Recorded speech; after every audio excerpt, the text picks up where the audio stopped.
اگر گھر میں صرف میاں اور بیوی رہتے ہوں اور بیوی بغیر کسی وجہ کے کہے کہ میں کھانا نہیں پکاؤں گی، آپ باہر سے لے کر آئیں اور وہ اس کو معمول بھی بنا لے، تو کیا شوہر کے لیے اس کے اس مطالبے کو پورا کرنا چاہیے یا اسے تادیب کا اختیار ہے؟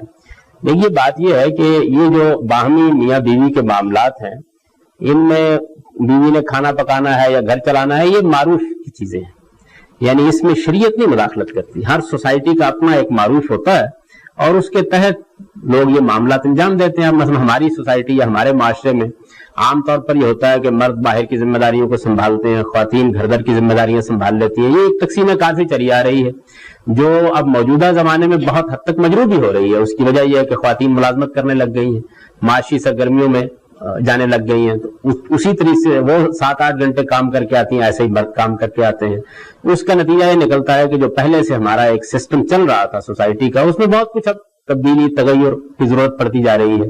تو اس وجہ سے یہ کوئی شریعت کا مسئلہ نہیں ہے، یہ سوسائٹی کے معروف کا مسئلہ ہے. اور سوسائٹی کے معروفات میں اصل میں جو اصل چیز ہے وہ یہ ہے کہ باہمی موافقت سے گھر چلایا جائے. اس میں اگر کوئی تقسیم کار کی گئی ہے تو اپنی اپنی ذمہ داری انجام دی جائے. یہ کوئی ابدی تقسیم نہیں ہے کہ خواتین کو ضرور کھانا پکانا ہے اور آپ کو ضرور کھانا کھانا ہے بیٹھ کے، یعنی یہ کوئی ابدی تقسیم نہیں ہے، نہ اس کے لیے شریعت نے کوئی نص وارد کی ہے. یہ اصل میں باہمی اتفاق کا مسئلہ ہے اور اس کو اسی طریقے سے حل کرنا چاہیے. اس کو آپ ڈنڈے سے حل کرنا چاہیں گے تو یہ حل ہوگا نہیں، یعنی یہ وہ معاملات ہوتے نہیں کہ جس سے اس طریقے سے گھر چل سکے.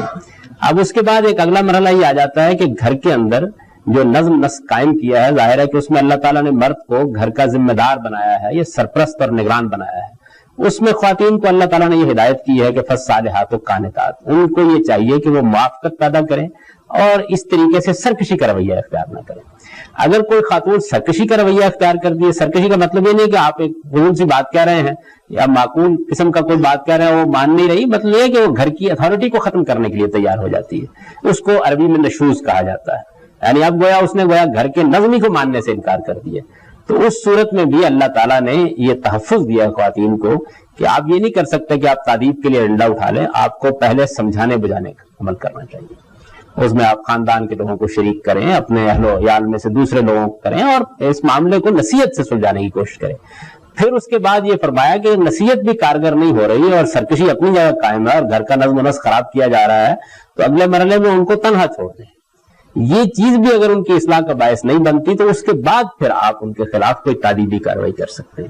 یعنی اتنے ہفت خان اللہ تعالیٰ نے اس میں حائل کیے ہیں تب جا کر. اور پھر یہ ہے بھی سرکشی کے معاملے میں، یہ جو معاملے ہیں ان کو آپ کو سمجھانا چاہیے، محبت سے سمجھا بجھا کے، اتفاق رائے سے، تقسیم کار کے اصول کے اوپر اپنا حق سمجھ کر نہیں بلکہ درخواست کر کے تو یہ معاملات چلانے چاہیے. اسی طرح چلیں گے تو ان سے معاشرت کا حسن پیدا ہوگا.